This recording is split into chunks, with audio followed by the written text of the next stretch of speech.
Okay, good morning. Day off ko ngayon, kaya ito, kasama ko yung mag-ina.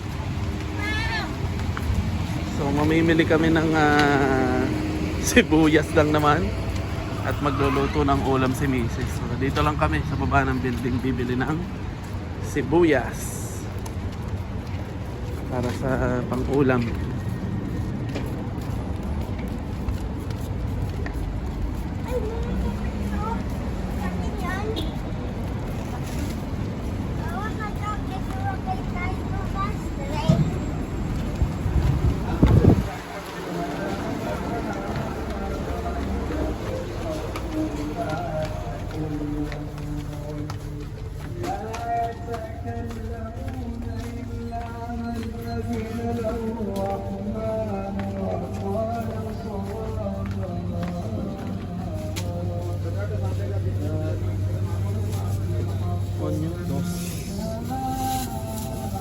Mahal pa.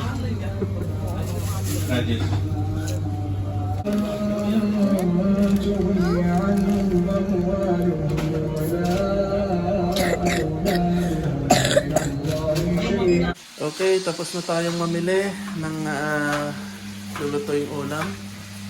So, nagluluto na si Mrs. So, yung lulutuin niya, sisig na manok. Okay, makakarami ako ng sisig na manok.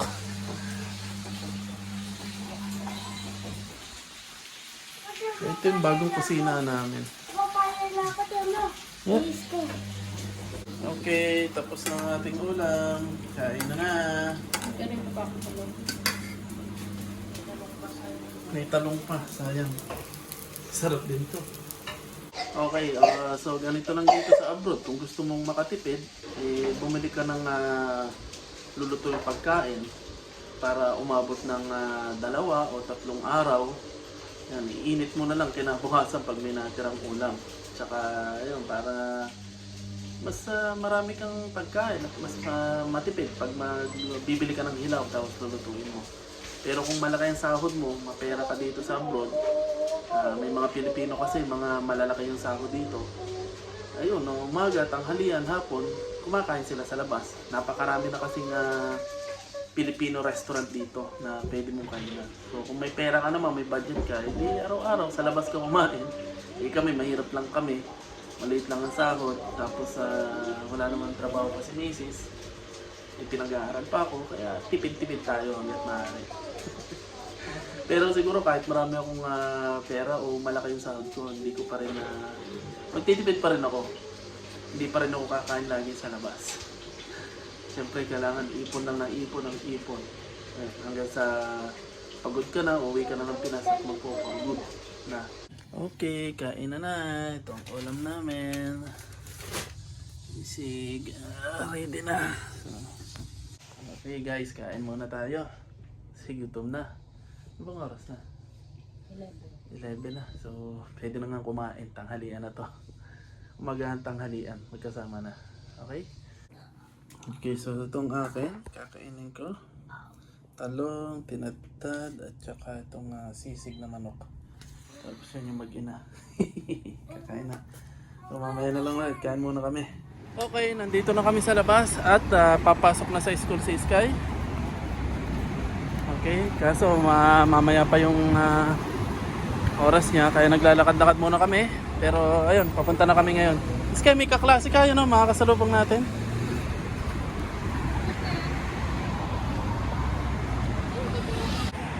Mura lang dito sa school ni Sky, mura lang yung tuition niya. Alin, magkano yung tuition ni Sky?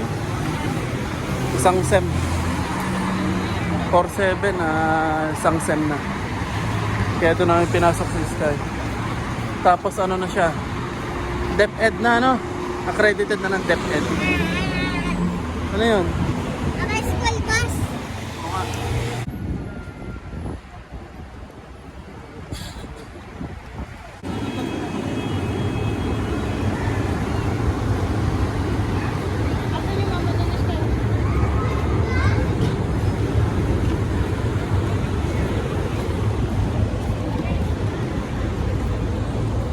Okay, sinundo naman namin si Sky sa school. Ay, oo nga.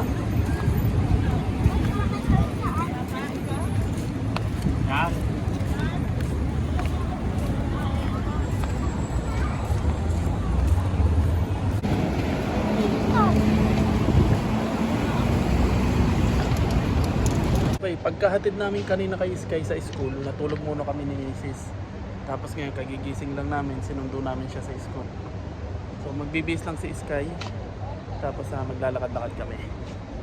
Kasi syempre day off ko. Okay, na yung dalawa, nakababa na. Maglalakad-lakad na kami. Lakad-lakad kasi nakakainip sa loob ng kwarto. Kapag base na si Sky yung uniform. Tara na. So lakad-lakad na kami para exercise.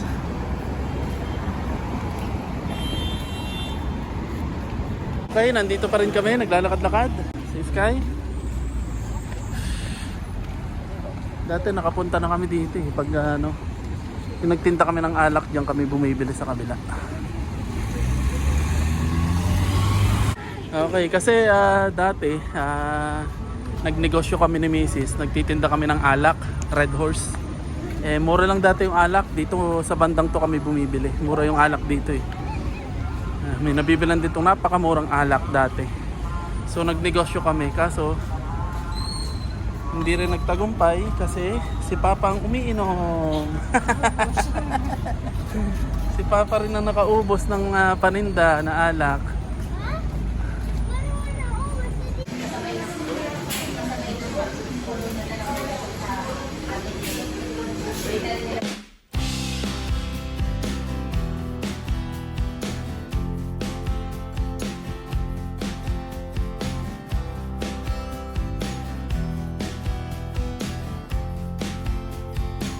Okay, ginabi na kami sa paglalakad.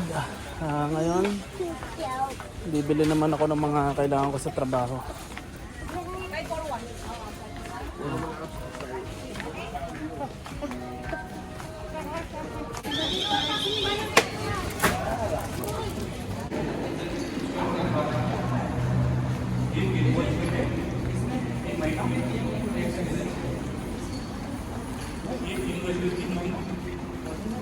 Okay, nandito na kami.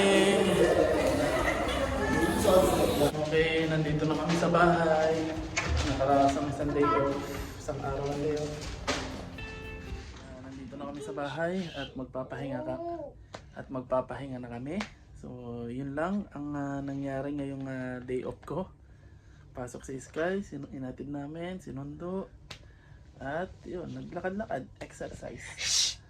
So okay na naman yung visa na Sky, nakabisa na siya sa akin. Tapos ang pinoprocess ko ngayon yung visa naman ni Mrs.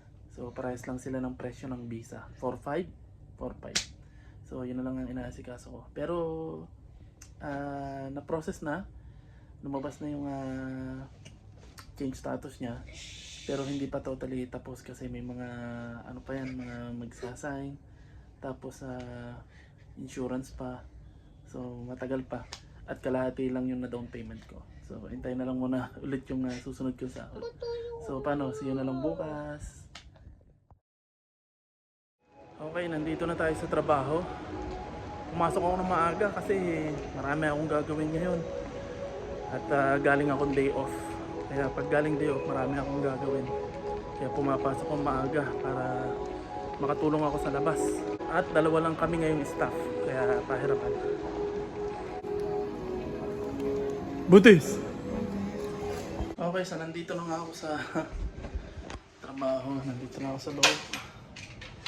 So, isang araw na naman ng trabaho. At yan ang nakakatama dito. Pag galing day off, yung papasok na naman sa trabaho. Okay, so magbibis muna ako at mag-umpisa na namin trabaho. Okay guys, kainan na. Break time muna. Kain muna ako. So ito yung ating baon ngayon. Pinagbaon ako ni Mrs.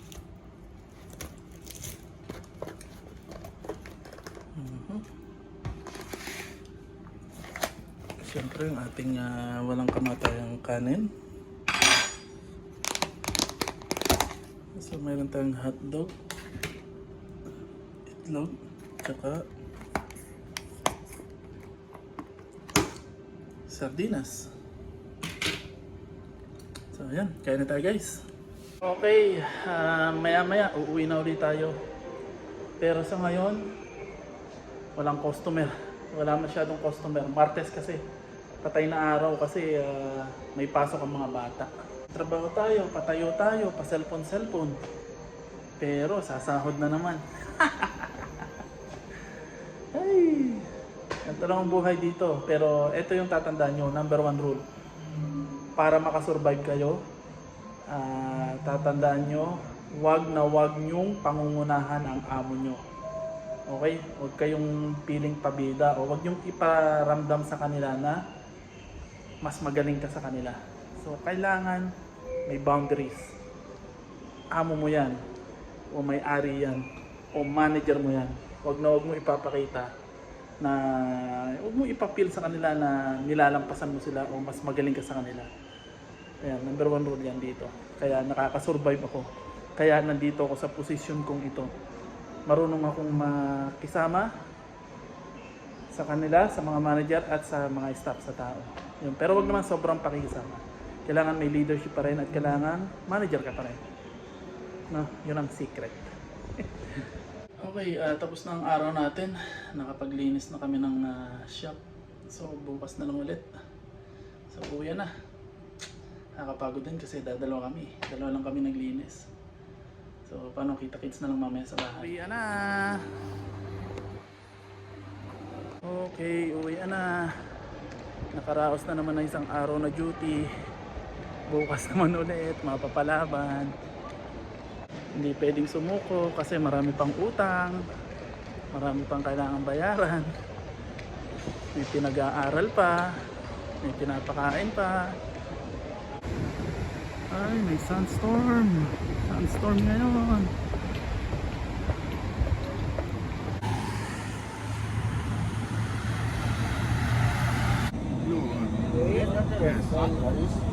Okay, nakababa na ako ng bus. Tapos lilipat naman ako ng isa pang bus papunta sa bahay. Nagdalawang sakay ako kasi mabilis yung bus na yun. Kung dun sa kabilang bus ako pupunta o sasakay, mabagal, ang daming iniikutan. Ito, saglit lang. Mabilis yung bus. Pero kailangan kong magdalawang sakay. So, ayun. Dito naman ako sa kabilang bus.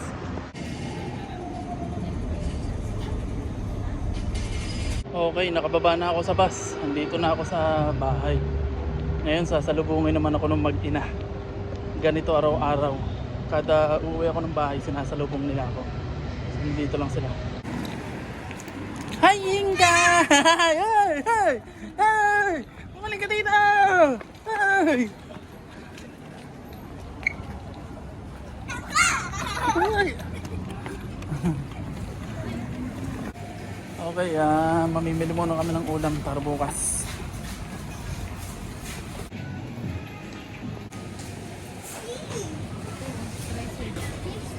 Yan. Naipit ka, ang katang mo. Chili pepper. Uy, may mani at puso ng sabi. Uy! Sayo. Oh, oh.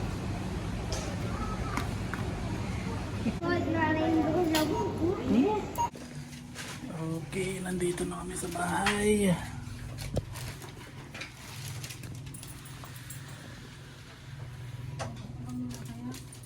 Okay, nandito na kami sa bahay. Namili muna kami sa palengke. Mura kasi doon ang bilihin. Muna tinapay. Tsaka pudding. Cheese ka juice. Salad cheese bread. Papa, So, see you na lang next time. Bye-bye. ako hindi yung palengke. Yung palengke. Ano yun? Kabirihan palengke. Bye.